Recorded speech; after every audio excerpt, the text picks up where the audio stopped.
This segment of the news is brought to you by Sun Oil Limited. Welcome back.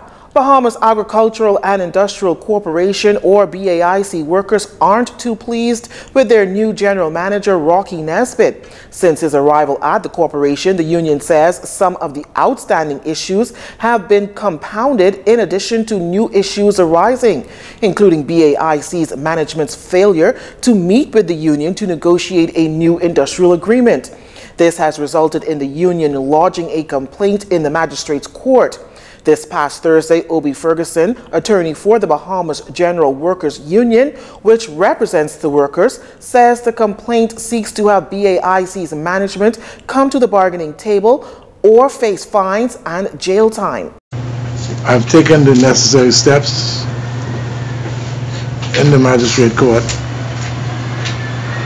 under Section 41, subsection 3 of the Industrial Relations Act, which makes it a criminal offense for, in this particular instance, for failing to treat with the union. So the general manager, we are seeking to have him in prison. We are seeking to have the assistant in prison for failing to carry out the law. Linda Sands, first vice president of the BGWU, says a failure to negotiate the industrial agreement in a timely manner has left BAIC workers in an unusual position. It has put the union in a very peculiar position because members are asking 2 years down the road, why is it that they can't sit down with the union? We're not asking for much. We're asking for what is due to the laborers in this country. And that's why it's negotiation, so that we can negotiate. But we have to sit down and negotiate for these people. Other issues include outstanding increments, wrongful dismissal, and a number of outstanding grievances left by the previous union. To prevent having to appear in court, BAIC's management would have to make an application to the magistrate to commit to a schedule for negotiations to begin. In news from the magistrate's court today, a 22-year-old man was arraigned on 1 count of murder and 1 count of attempted murder in connection with a shooting incident that occurred on November 24th. Ahmad Clark of Ackland Street was escorted into the court by police wearing an ankle monitoring bracelet as he was out on bail on another murder and attempted murder charge that occurred back in 2018, according to JCN's records. During today's arraignment, Clark stood before Magistrate Darren Davis.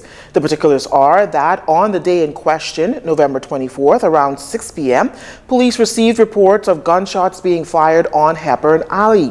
Officers responded and were informed that 3 males exited a gray Nissan Note, all armed with firearms, and opened fire in the direction of the victim, listed on court documents as Ronaldo Nixon. Nixon was subsequently transported to hospital where he succumbed to his injuries. During the incident, a female victim, whom court documents name as Antonisha Adderley, was walking in the area at the same time and received gunshot wounds to her leg. Clark was not allowed to enter a plea, and Magistrate Roll Davis couldn't grant bail as he doesn't have the power to do so. The Crown will serve Clark with a voluntary bill of indictment on the 15th of February 2021. In the meantime, he has been remanded to the Bahamas Department of Corrections. Bamboo Shack and Bethel Brothers Morticians join in the fight to make virtual education a reality for more students today by donating tablets to the Ministry of Education through the Leno Learning Link. Elaine Pinder, CEO of Bamboo Shack, donated a number of tablets along with using the restaurant's point of sale system, which allows customers to donate an amount of their choice when they pay for a meal.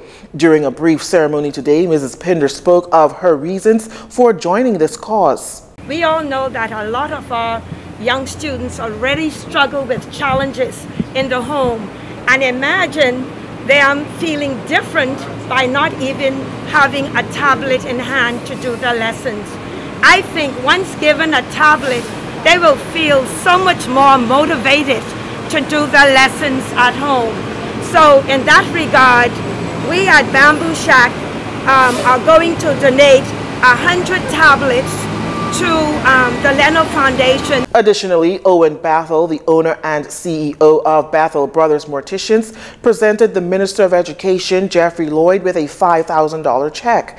Minister Lloyd expressed his appreciation as he says the government could not finish the hefty task of giving every student a tablet alone. About you, but I've been an educator all my life. I cannot sleep at night knowing and thinking that 10, 12, 15,000 of our students are being left behind. There is unimaginable consequences, negative consequences for a society, not only today, but years in the future, in their personal lives, in this community, as well as nationally. We immediately realized that in the Ministry of Education, we could not do it alone. We simply do not have, as a government, the resources to put a device in the hand of every single child and to make available internet capability.